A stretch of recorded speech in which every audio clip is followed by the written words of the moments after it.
Last month, we went over Telšiai regular stamps, and I did not have time to go over the covers and so on. And today's topic is going to be on postal usage on covers and on the agricultural exhibits overprints. As you may remember from the last month's talk, there were two printings of the Telšiai overprints.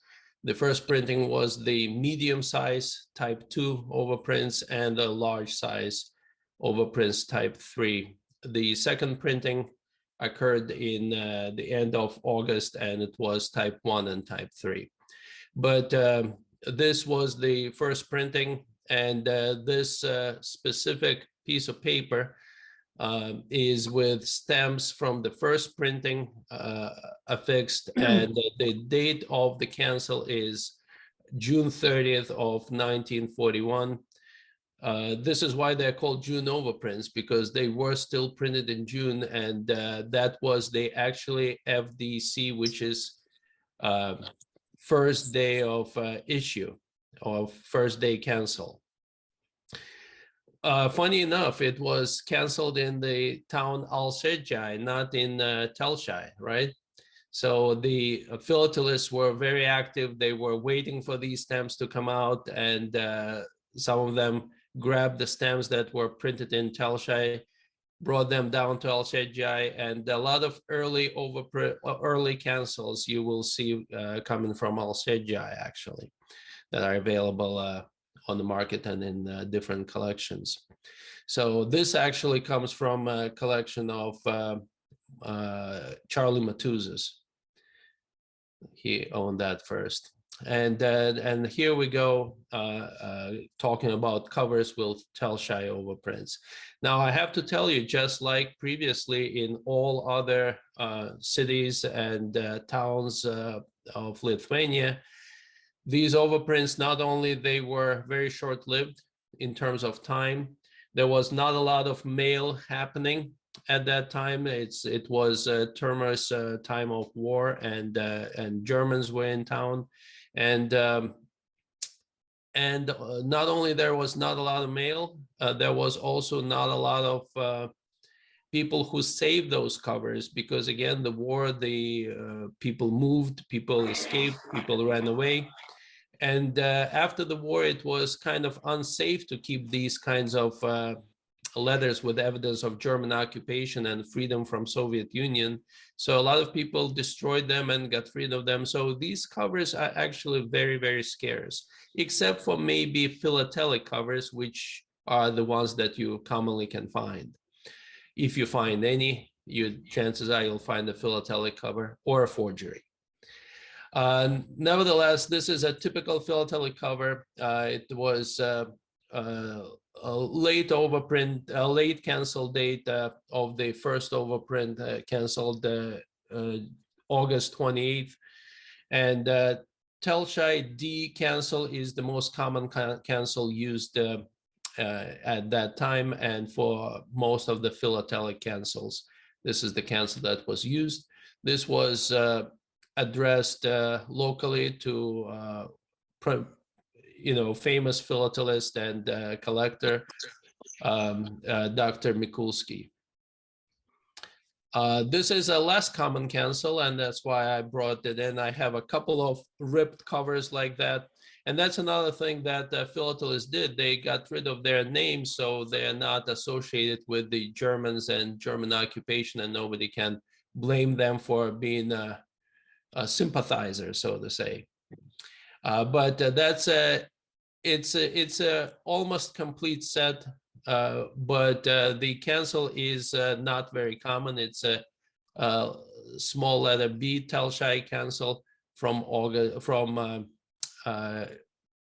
September of 1941. Now, remember, September was the time when those stamps were disallowed to be in use, and the Ausland overprinted German stamps came into power. Here's another philatelic cover. This is even later. This is September 12th with the typical Telšiai D cancel. This is another philatelic cover with Telšiai D cancel. Later yet, this is October. This is after they were legitimately allowed for use, but nevertheless, postal authorities kind of ignored it and allowed. This is actually a mail cover. A lot of these covers were not truly mailed; they were just canceled to order. But this is a mail cover from Vilnius, and in our Vilnius talk, we had that. Sorry, I have my dog on the background. Somebody rang the door. This is another Vilnius cover. The interesting thing about this cover is that it has a rare variety stamp on it with a date year 1941 missing. But nevertheless, quite nice philatelic example. Here is a cover sent to Dr. Mikulski by Dr. Mikulski. That is actually his handwriting for those who don't know it. But this is from a small town Plunge, and this actually went through mail. It's a philatelic cover, but was mailed on the 12th of July and was received on the 15th of July in Telšiai. And this is the first printing, of course, because second printing have not happened yet. These are philatelic covers from LAISVI. When we had a talk about LAISVI, I showed some of these. And again, the Telšiai issue, the late overprint and with type 1 overprint with late cancel in September from LAISVI. And this is a first printing, an early cover, and this is also from LAISVI. Now, these are somewhat of less common philatelic covers, and we will talk about the creation of those a little later in the talk.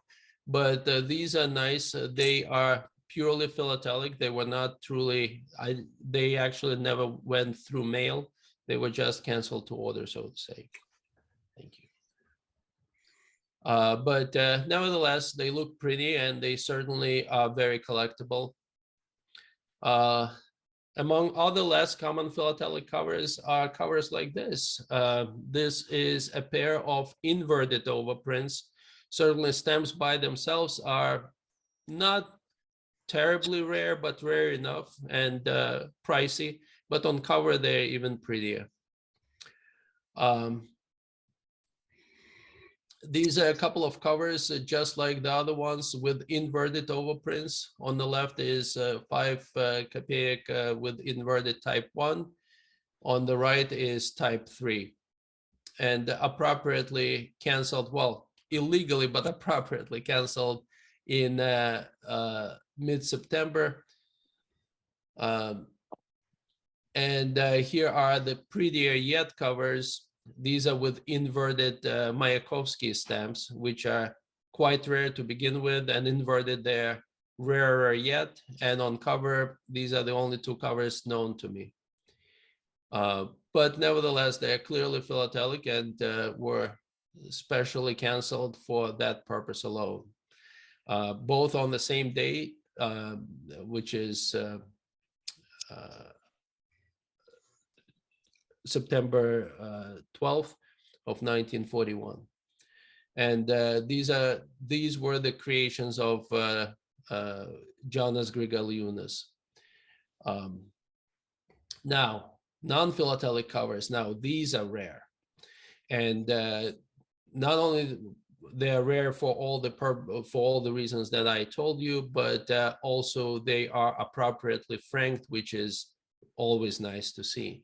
So this is a letter from a bank to small town or village Tverai. Is it village? I'm not so sure, but you guys would know better. And it was mailed on August 5th and arrived there on August 7th with a receipt cancel, it is 60 kopeek, which is 30 kopeek for domestic rate and another 30 kopeek for registration. So appropriately franked, timely cover from a bank to another city. This is yet another very, very pretty cover. And that is also non-philatelic usage of TELŠAI overprints. This one was mailed on August 1st and arrived on August 2nd. It's appropriately franked at 30 kopeek for domestic usage. And this carries a TELŠAI A overprint, TELŠAI A cancel, I'm sorry. And it's a less common, but more commonly used, I think, for real mail as opposed to cancel to order at the time. And the other beauty of this cover is that it's a rare variety that occurred once in the whole sheet of stamps is LAISVI error as opposed to TELŠAI, as you can see on the right stamp here, zoomed in.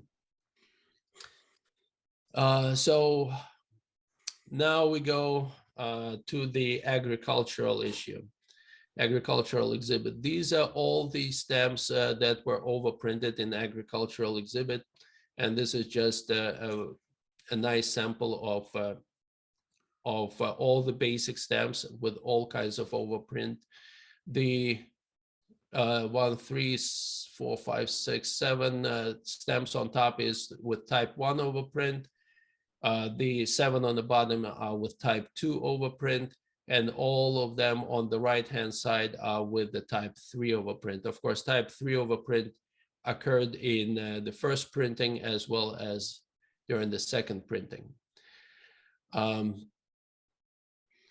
The two printings, first printing occurred on June 30th of 1941, as we discussed in the first talk in part 1, and second printing occurred in August 20th of 1941. The agricultural stamps, exhibit stamps, were overprinted on the same days as the regular stamps. And the first printing, of course, had medium size overprints on top and large size overprints on the bottom for agricultural exhibit issues. And the second printing had large stamps, large overprint on the top stamps and small overprint on the bottom stamps. This is, of course, from the handbook of Lithuanian postal history by Grigaliūnas and all. And the full sheets were overprinted, and of course the sheets contain blocks of 9 agricultural exhibit, and here are the typical blocks of 9 from the first printing. It's actually a little more scarce, and stamps were broken down much more so than the second exhibit. So in the first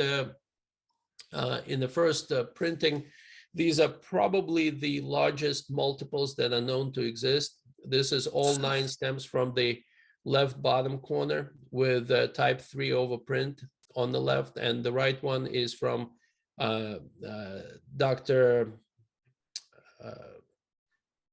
Daniel's collection, and these are actually from the middle with the gutter pairs, settlement pairs, 2 stands on the left and the one on the right. Major varieties of the first printing were, of course, the type 2 overprint. The position 1 had a gap between the top line LAISVI and the second line TELŠAI. It occurred in position 1, and that's considered the major varieties. And another major variety are the 2 stamps on the bottom, the left corner and the stamp right next to it were overprinted with type 3 overprint on the top 2 lines and type 2 overprint the bottom line. And these are valuable. They probably are 3 to 4 times more valuable than regular stamps just because they're rare. And And the major varieties of the second printing occurred in the horizontal stems. And these are the two Powolzhia stems, 10 kopeic stems. And this is the inverted overprint on the left. And there is another variety of months being 4 instead of 6, as you can see. But the reality is that all minor varieties, of which there are multiple, exist, and they are all platable. And every stamp in the sheet is, in essence, unique, because you can easily, or with the relative ease, plate a specific overprint to a specific sheet position, and figure out exactly what the variety of that particular position and overprint is. Second printing, fortunately, exists in larger multiples. The horizontal stems were printed not in full sheets, but in half sheets only. So there are no set tenant pairs. The Dalny Vostok, which is Far East, and Powolzhia, which is Volga Pavilion, were printed. The Far East was on the top, and Volga Pavilion was on the bottom of the sheet, as it existed on Soviet Union stamps, and they were all overprinted with type 3 overprint. And as you can see, here is the variety of 4 instead of 6 in the month, and it's in the same position in the bottom set of stamps, in the top left, in the bottom left corner. So one full sheet is known to me, and this sold in Germany in 2015. I don't remember how much it sold for, but it was expensive. I didn't buy it. But sheets could be put together with blocks of 9. This is the second printing we're talking about now. And this is the top left corner of 9 stamps, bottom right corner of 9 stamps. Of course, they're in type 3 and type 1 overprints respectively, as well as top right corner on the right in type 3, and type 1 overprint in the bottom corner of 9 stamps on the left. So from this, you can figure out the position of each individual stamps in the sheet. These are the numbers of overprints created, and as you can see, not all overprints were created equal. Some of them are more scarce than others, and of course, a few years ago, Peter Devenis and myself put together a study of 3 sheets of, we call it a group of 27 stamps, overprints. This was the first printing that had Leningrad Pavilion on it, Moscow Pavilion, Uzbekistan Pavilion, and Belarus Pavilion. And as you can see, there were only 3 sheets overprinted, and respectively, the type 2 overprints were on the top, and that was Moscow and Uzbekistan.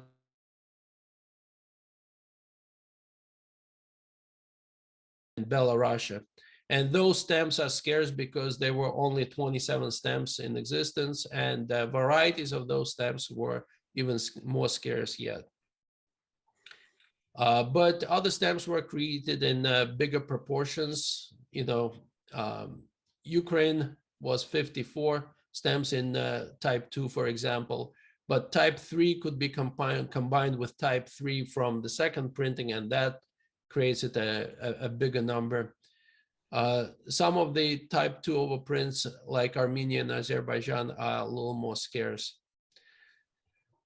And set tenant pairs and combinations are in existence. There are vertical pairs and horizontal pairs, and of course, in the centerpiece, there is a block of 4 of all 4 different kinds. So these are some of the set tenant pair combinations. For example, this one has Tajikistan on the left and Kyrgyzstan on the right, and so on. These are in type 1, 2, or 3 overprint varieties.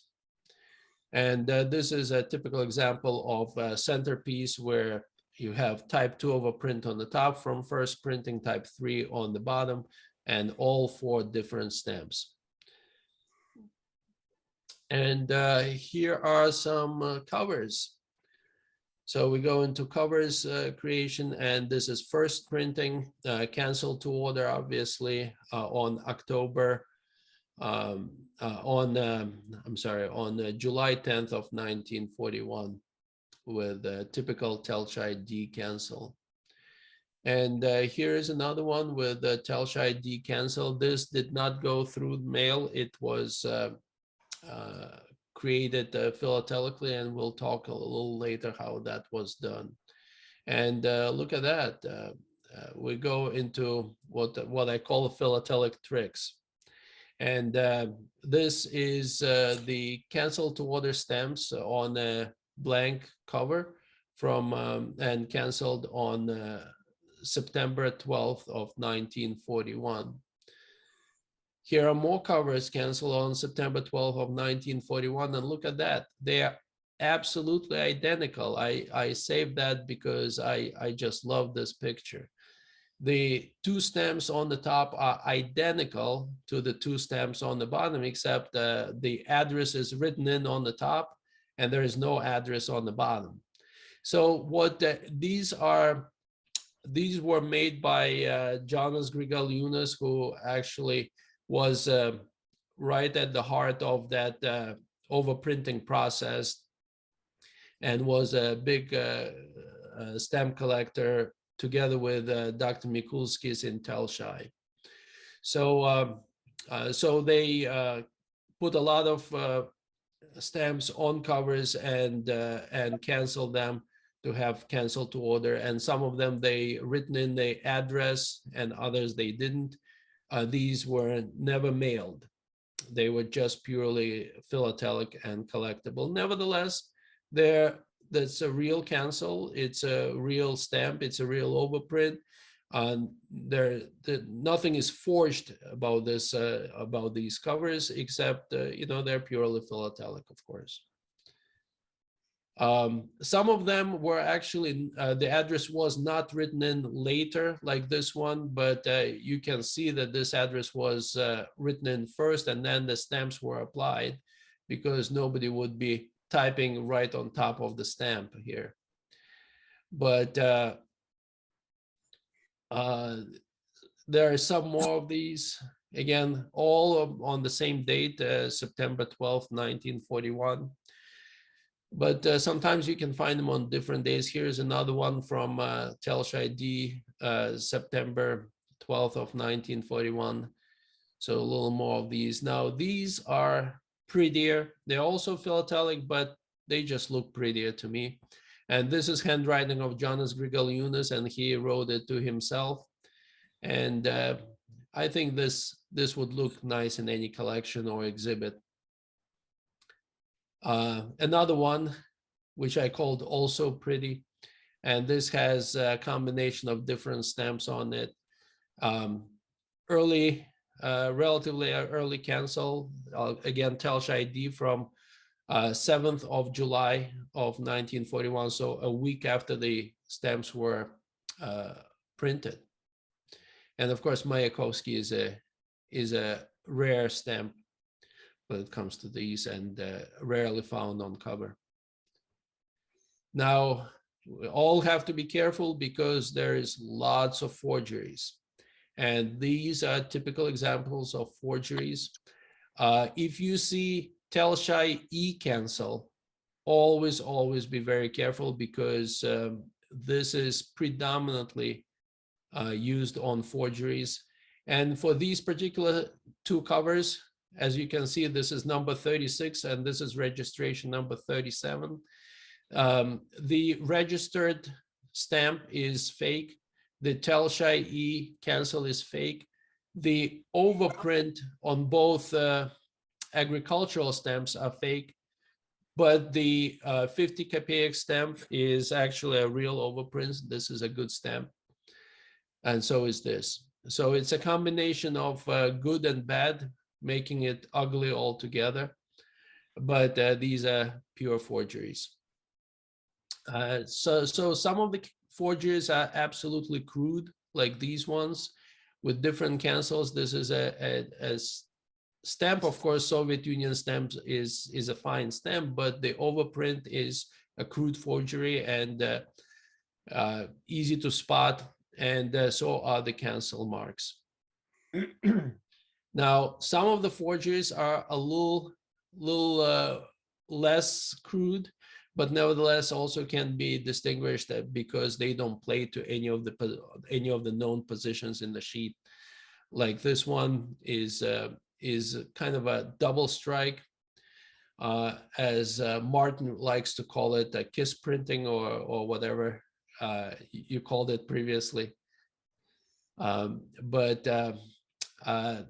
there are other forms of forgeries. For example, this actually has a decent good stamp with an appropriate overprint, but cancel is a forgery, and making the whole thing a forgery, of course, and that's just a shame.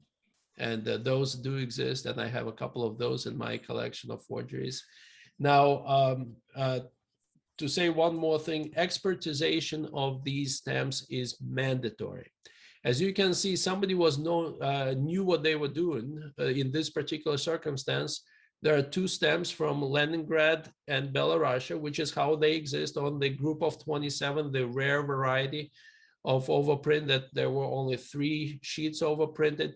But when I look close at this, I saw that they don't quite match, because the overprints did not match the exact plate when I plated them. And then what I realized was, when you look closer, these overprints don't belong to those positions. And then when you look even closer, you also realize that they were just cut and pasted together crudely. But in the first glance, it's not that obvious. But when you put it all under microscope and you have sideways lighting, all of a sudden it stands out, and it becomes pretty obvious that they were made up and put together. So making the whole thing a forgery. Here's another one of the exactly same kind, and same process was utilized. So expertization is really important in these. Now, here is another example. Not only expertization is mandatory, recent expertization is actually more helpful, because there are a few of these with certificates of authenticity in my collection that are actually forgeries. For example, this one is, and as you can see, it's expert opinion from Mr. Krishke, who was one of the main experts in the field back in the late 1900s and early 2000s. He's passed away, of course, but nevertheless, here is a stamp that turns out to not be a real stamp. It did not match plating-wise to any specific position, but overall looked pretty good, except for when you look at it at the oblique light, you can see that the stamp on the left has a very shiny overprint, where the one on the right is a dull overprint. It doesn't shine under the line. It's not glancy. It's not doesn't look exactly the same. The ink, just by looking at it sideways under the light. And then, of course, you go under the microscope, and the structure of the ink is completely different in the stamp that is not glancy. So the ones that has a glance, the one on the left is actually a true or real overprint, where the one on the right is a forgery. So, and this is just my real hobby. And that's that. Any questions? Thank you, Vitaly. Of course, the last slide is very intimidating now. Thank you very much for your excellent presentation, as always. So we are formally open for any discussion, comments, observations, suggestions, just jump in right away. You're coming in and out, Adrius. I see. Okay, that's not good. I do see everyone here. So while you think of those questions, I can quickly update the Vitaly. Remember, you asked about a city. I just quickly Googled. So it's a small town. It has a coat of arms. So it's a definitely small town. It's been known since 1251. They had a castle there. So there was some, I guess, the German knights that had some chronicles registered passing through the Tvere. Currently, about 600 people live here. So it's a very small town. Just FYI. Awesome. Vitaly, thank you for nice presentation, as always you do. Just one remark to you. Please check Cherrystone auction. If I remember correctly, the full sheet of pavilions was on sale maybe 15, 18 years ago in Cherrystone. So I remember exactly it was, and you know, I have all those auction catalogs, but you know, it might take a lot of time, you know, to check each and every. Yeah. But just ask them, and maybe you will get a lot. Sure, thank you. And just for fun, you know, in 1991, it was on sale number of these pavilion stamps, and I hold in my hands full sheet at that time, and I had a possibility to buy, but I always had very strong opinion not to collect those stamps, because, as you said, obligatory, you need expertise from one hand, from another hand there is no much real covers, or almost there is no real covers, just very few. Well, so, I showed two. yeah, exactly. So I haven't bought it, but those stamps have been bought by some dealers in Kaunas, and they resold to German auctions. Yeah, but presentation is wonderful. Thank you. Thank you. Well, they're very collectible, these stamps, just because there are lots of people around the world, including a ton of collectors in Germany who collect German occupation during World War II, and those certainly fall into that category. So, and of course that brings the price up, because there is just a lot of demand on those stamps. Unfortunately, not too many Lithuanians collect them, although it is certainly a Lithuanian subject, in my opinion. And of course, I would have expected more Russian collectors to collect, because they are Soviet Union stamps, but barely anybody in Russia collects them. Interesting. Well, I guess if you put an exhibit and, you know, start exhibiting and putting those exhibits online, you know, definitely people will perhaps notice and pay attention, and I will, you know, consider as attractive collecting area. So I definitely encourage you. I know it's a hard, tedious work to put a new exhibit, especially on these June overprints, but perhaps, you know, every 2 years, one town. Someday. All right. I'm actually thinking maybe I'll put it together for Boston 2026. If I find time. It's all about time, really. Of course.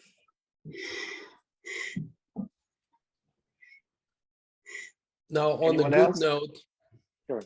On the good note, I bought my tickets, and I'm going to Lithuania for the first time, and that'll be at the end of June, early July, and I will try to make it to the last meeting in June in Kaunas, and and the following meeting in Vilnius for stamp collectors.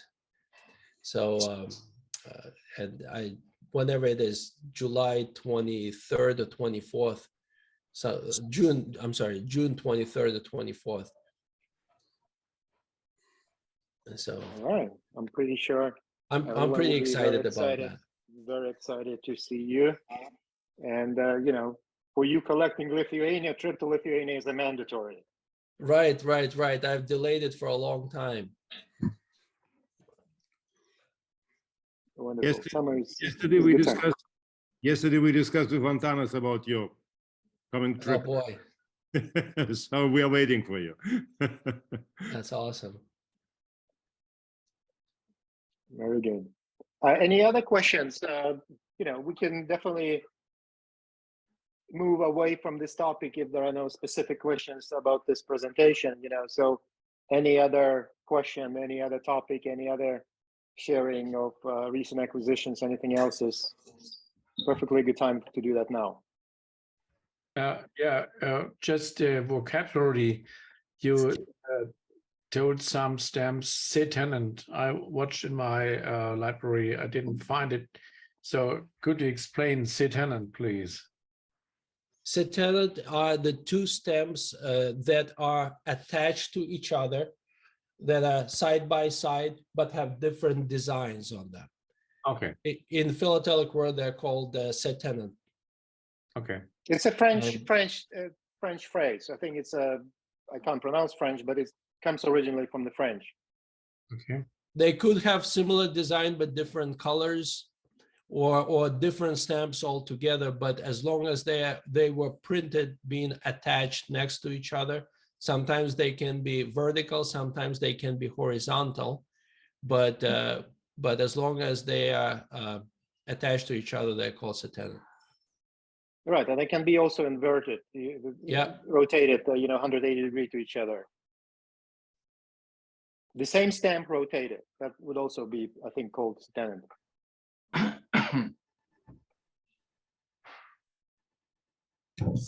Or that would be tete beche.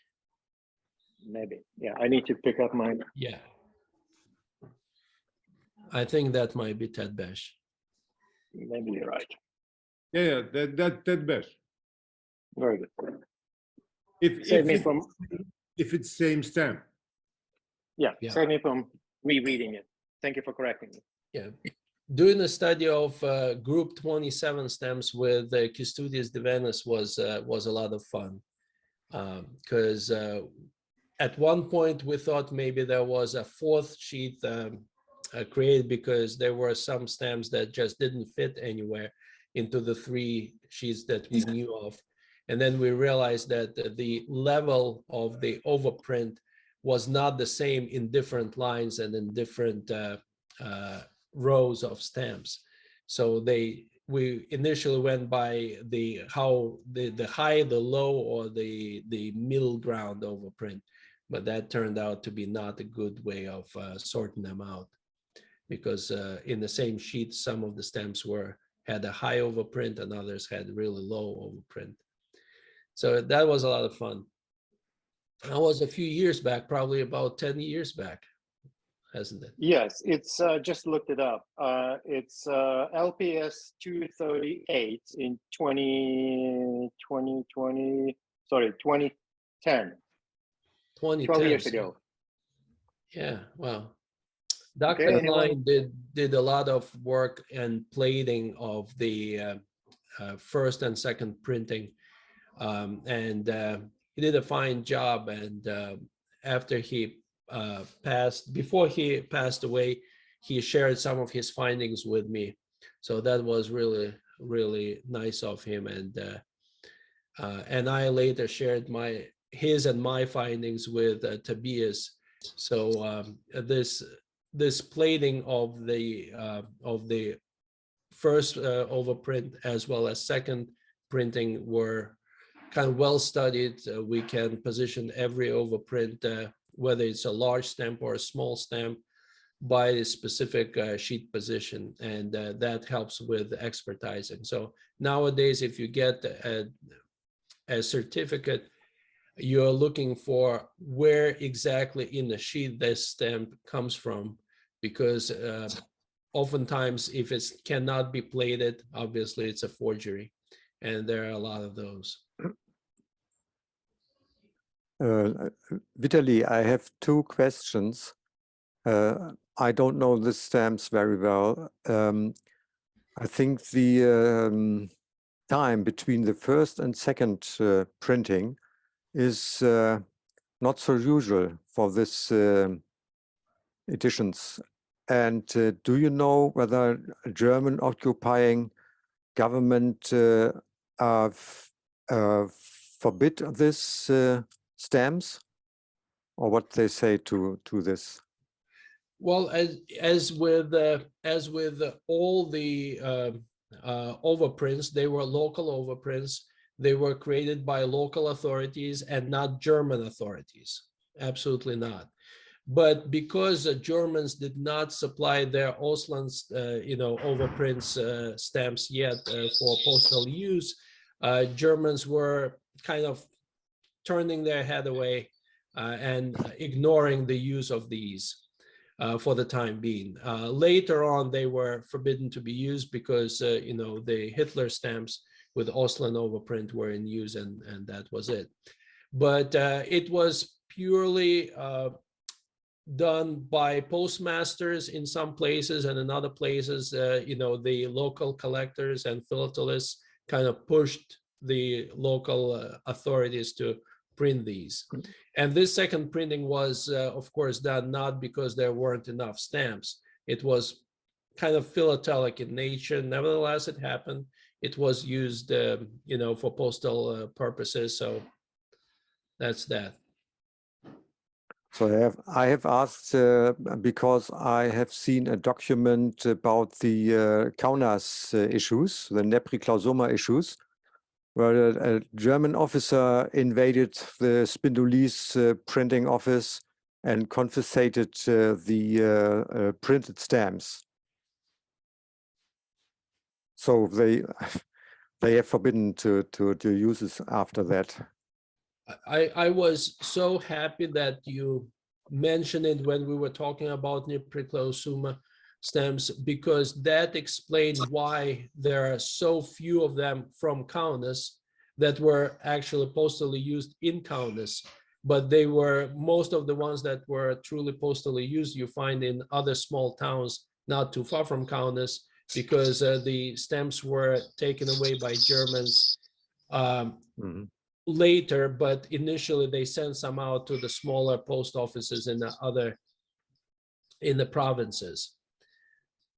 So that really explained it well, because I was always surprised that you don't see a lot of usage from Kaunas post office. I have a nice cover from Shaolai with these stamps. Yeah, Shaolai is probably the most common. I have a few of those too, but non-philatelic are uncommon. Yeah, thank you. If I may, I can add a little bit to your discussion and the subject. Till September 1st, in Lithuania, all administration management was done by temporary government of Lithuania. So, and for the franking of the mail, you could easily use Soviet stamps or those overprinted stamps. I have seen no one cover only just with normal Soviet stamps past the mail. Since September 1st was the date, then management or administration was taken by Germanese. And till the middle of November, it was used German stamps, and only in end of November, German stamps with overprint Ostland was already brought into Lithuania. So so that's very normal. You know, that local authorities, local postmasters could take an initiative and overprint Soviet stamps, but they had only limited number of Soviet stamps in post offices, and definitely philatelists, they took an initiative, they brought their own holdings of Soviet stamps, and now you can see in last 5 years, new stamps appears in Michel catalog. So that's how it happened. The other important thing to remember, just like Viginta says, sometimes you can see covers with Soviet Union stamps. However, if you happen to come across a cover that has a Soviet Union stamp, a June overprint stamp, and a Lithuanian stamp on the same cover, chances are it's a forgery, because there are just too many of those. The mixed franking, they're called. There was no such thing as mixed franking. Well, I think we have been able to talk for an hour on this. Yeah, we exhausted basically. Yes, absolutely. Absolutely. Any other related or unrelated questions or topics? Greg, you mentioned you want something to share, right? Yeah, I wanted to share. So about 4 years ago, I got my first. Let me try and full size. Perfect. Very nice.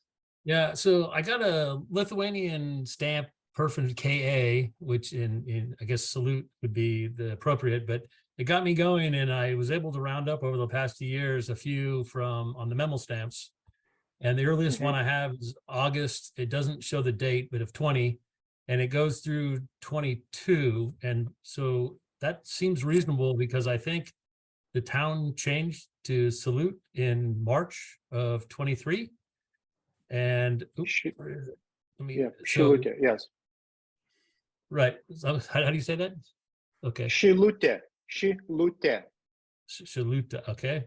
Shilute. Let me try this again. I'm trying to get to the next page. Why I'm having a hard time doing that, I don't know. Should be able to go. There's another tab I see there. Perhaps you just need to click on the tab. You see up there, just above the stamps. Yeah. 2 tabs open. Yeah. It's in this presentation though, so that's what's weird. But here, let's see. I can't. Huh. Definitely. Here's the thing that got me going. Here was on 27. It has on Salute, and yes. then I was excited to find one on with a parcel cancel over here on the lower right. And Right. then what was interesting to me is I picked up some of these right here. So 9 days after the name changed, and it should have been Salute, it was still, is it Heide Krug? And so this one here, obviously they kept using it 9 days later, but then the next year in the middle of the summer in 24, I have 2 from, same on memo stamps, but Salute. So the reason why I was bringing this up for a recent find is that just recently I got this one right here in the middle lower. And at first I had no idea what it was. And apparently no one else did either, because I got it for $5 on eBay. And what it actually is, it is KA, and the torfin holes here, a couple of them are not punched through, and then the other ones just aren't there in these different spots here. So it's a fantastic, in my opinion, half perforated initials, but I believe real, and it was from January of 21. So if you put over the existing KA, they will perfectly overlap, right? Yes. So I did exactly that, and it lines up perfectly for that bottom half. And you can't see it very well here, unfortunately. I tried to zoom. Well, sorry, how did that happen? Anyways, well, I lost it again. But when I tried to zoom in, you really on the scan can't see it. But in person, no. I remember I had some of the Raseini, like a double perforations, but that do not go through. So the only way you can shine the light under angle. So basically, that kind of exaggerates a little bit, perhaps, and maybe even take an iPhone or something while you're shining a light, you might see it better. But there is a term for this. It's called blind perforation. Blind, right? Right. So there are a couple blind ones, and then there's also where there should be perforated holes, nothing. and I don't even see the indentation whatsoever. So it's a great, to me, it's a great perfin because it's kind of a weird, strange one there. Anyways, so I've been trying to do perforations for the last couple of years, and I've only found a few on Lithuanian stamps, obviously. And so I have UBC, and then obviously this KA, and then a WD. But Right, I and don't- the anchor, right? I do not have the anchor. I'd love to have the anchor, but I don't. Okay. So I think it's a great subject for collecting, and nobody that I know knows too much about these. So you may know more than anybody else about perfins. I'm just surprised Greg. because it's only been 4 years now. So in 4 years, I've been able to get enough of the different, all the times. I would love to have some precursor ones like before 1920, obviously on some other stamps like Germania stamps. But anyways. Yeah, if I may, I'll show you. Just Oh. last week I got, but I got on cover. Ah, nice. So if I'll manage to show. I have So- a feeling we have to do a separate presentation on this, Greg. I guess I will get back to you eventually, asking, a couple of months down the road, perhaps, Sure. when you do that. I think it would be really good to have this kind of, focused presentation, which we can record it. In that case, it would be open for discussion. Vygintas, please go ahead. I don't mean to discourage you. Yeah, So I guess they'll tell us. So do you see a lot of perfins on Lithuanian stamps through No. the years? no, I never collect them. I was just wondering if you saw them. I haven't seen them, Okay. most probably. I don't know. I am not on. I cannot manage. Well, Antanas has some perfins in his catalog on page 426. There is a Right. page with some examples of perfins. I also kind of sorted through the kind of the files. I'll say this other one. Where is that one at? Oh, here. Please repeat the page, please. What page? 426. 426. Zoom in, I can share the screen. Here we are. Oh, I hope you can see it. yes. So February it's on Very the nice. Germany. Yeah, February 19th, 1913. Right. Very nicely. Yes, on the Germany stamp. A lovely example. Vygintas, can you tell us in the left button which says 5, this means 3, why it has a stamp on it? I can tell you nothing about, just I got it and Who is the address to? It's addressed to Royal something. Yeah, I'll translate. Okay, I'll just give you the. I have like just a very few on Lithuanian stamps, just basically 2 or 3 only. That's not something to. This is the Royal District Court and the Department of Land Registry. Ooh. That sort of makes sense then, right? Because isn't KA the land registry for that town? And the higher is the city, right? That's the Yeah, higher, right. Here is the same word in English. Here means in this town. Oh, Yeah. so it's it's just a domestic. local, Basically local, domestic, local. right. Hmm. And it looks like there is something inside, and if you unfold it, it's probably some document, isn't it? Yeah. It's something, as post document. As I understood it, it's unfortunately I haven't made scan. It's some documents have been sent, and post registration or document that documents have been sent. It's attached to the letter. Okay, I guess I'll stop the share. I hope you grab the screen, Greg.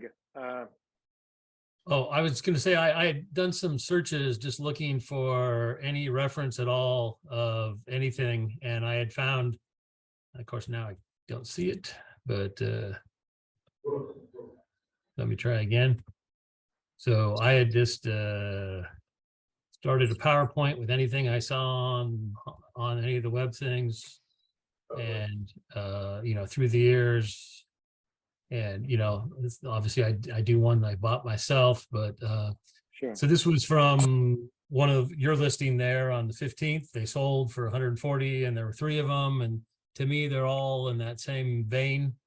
And then there was another one in sold in 11, and again, this was the anchor in the UBC from this website here, and then UBC, and then there was another one here for, oh, your sale, same one there. So anyways, I just tried to, you know, put together the different, any reference at all I could find on perfins or KA. And you saw the NIFUS article, right? Was it Sure. article or was it just I think it was an article that you published in the LPS journal about those, you know, rotation of those KA. Yep. 2013. Yep. All right. Very good. Thank you. Wait, is KA named Ausschuss means county. Yeah. It says Land Registry Office. Castor a month. It's in that NIFUS article. Yes. Anyways, that's all I had. I have a question. Is it clear that it's KA means Kreisausschuss?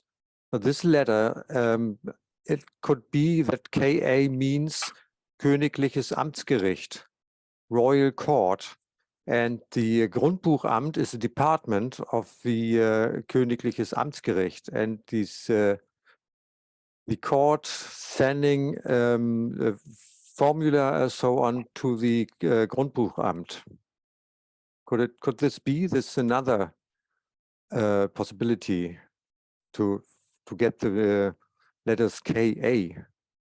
So Dr. I think- NIFUS's article in 2013, he references that it was a Becker article that referenced that KATASTERAMT or Land Registry Office. That's I don't know.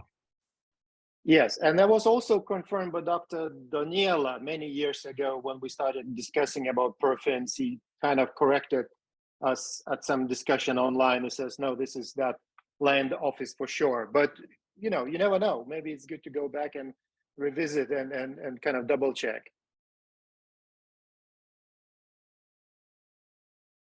So if Dr. Doniela says that's right, I think. We don't have a speaker for May. If anyone feels like have some topic to discuss, please don't hesitate. Step forward, volunteer, please. I'm taking Don't a get break until intimidated. sometime in fall. Don't be intimidated that you have to be a judo professional to give a presentation. You know, anyone. I'm not a professional. It's a hobby. Okay. I stand corrected. I would like to have another question about modern Lithuania. Is it okay now? Absolutely. Go ahead. Okay. So do you see this this cover from Part of it, yes. only part of it? No, full. It's fine now. It's good now. It's fine. Okay. Yes. So I've got it on eBay, and Bernhard Fels and I, we are working on a second edition of the Handbook of Modern Lithuanian Cancellations, and I got this letter, and it's very curious because the postmark don't have any postal location or town in this in it, only the letters CSD. So in our handbook, we have a list of these abbreviations, maybe PPC or PSAB and so on. But we don't know what means CSD as a postal department or so on. The letter comes from little town near Vilnius, Riesche, and it goes to the USA. And I've overlaying the addresses, and I asked Google what means CSD, and the answer cannot be. So Google says Christopher Street's Day, but that is really not the department which made this postmark on this letter. So you Lithuanians, do you have an idea what means CSD? Richardai, ar tu tenai?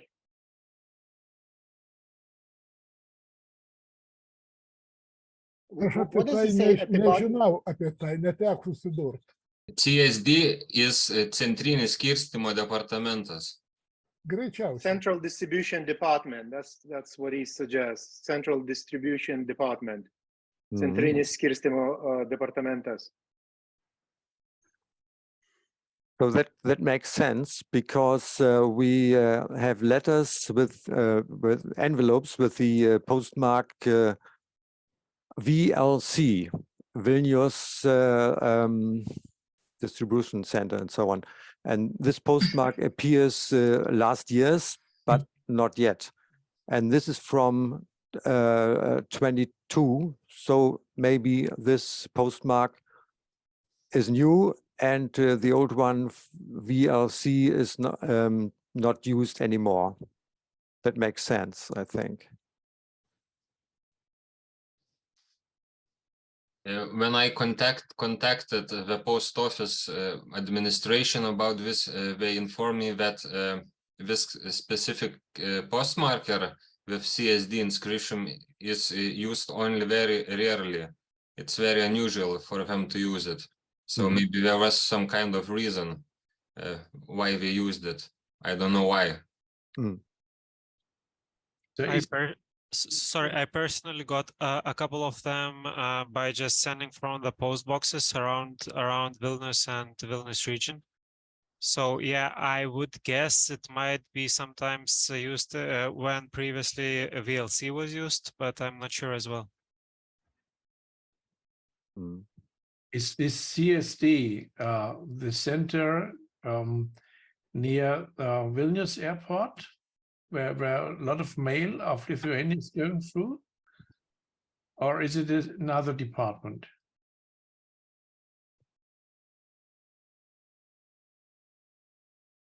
Well, it's not VLC, Vilnius Logistic Department. It's another department, but I cannot give like an address of it. Okay. But Riesche is in Vilnius, close to Vilnius. So it kind of, it's a Vilnius municipality district. It's in the north of Vilnius, northeast, I think. Says Google Maps. Yeah, I tried to Google Centrinis skirstymo departamentas, but nothing came up.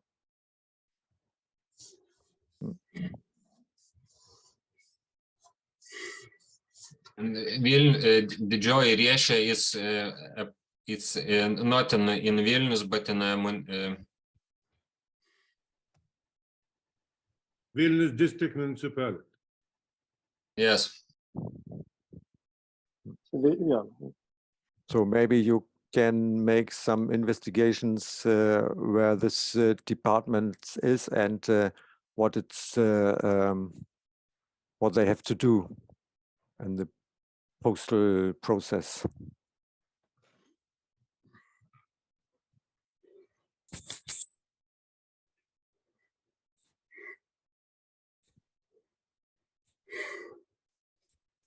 So okay, to to finish that, I think it's a very good envelope. I think I've bought. Definitely, that's definitely a rare find. So modern philately is as good as the old one, we think. As exciting as the old one. I completely agree. Yes. It's okay. I will close my. So I googled for CSD, but I only find Pašto skirstymo departamentas, which is in Servečės Street 1, Vilnius city. So maybe it's the same, maybe it's different. But the zip code is different. The pašto kodas skirtingas. O ko? Ten buvo 14.029. Tai čia didžiosios riešės, čia siuntėjo adresas, aš šneku apie departamentą. Supratau, teisingai. Man dar išmeta kaip civilinės saugos departamentas. Bet tai čia aišku, su paštu mažai ko susiję. Well, who knows?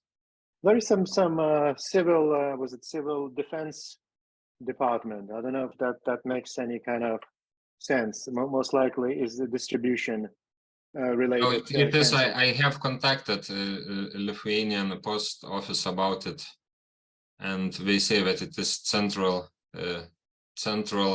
distribution center, or CSD, centrinis skirstymo departamentas. Okay.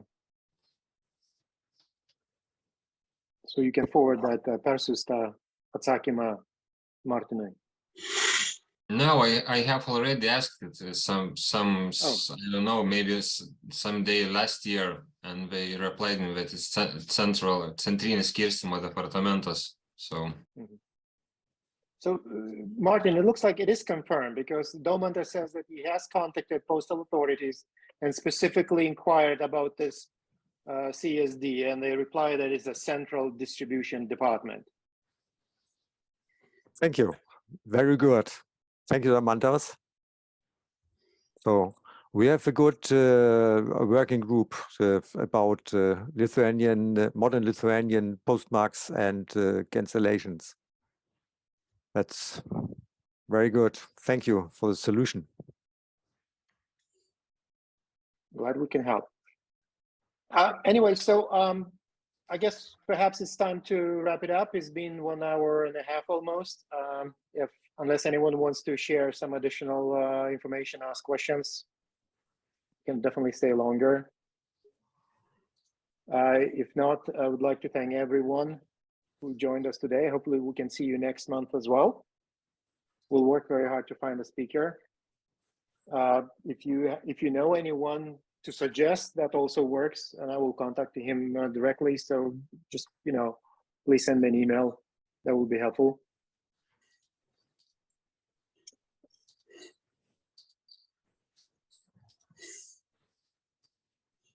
Otherwise, thank you for your participation. I guess see you next month. Next time. Have a good weekend. Have a good evening.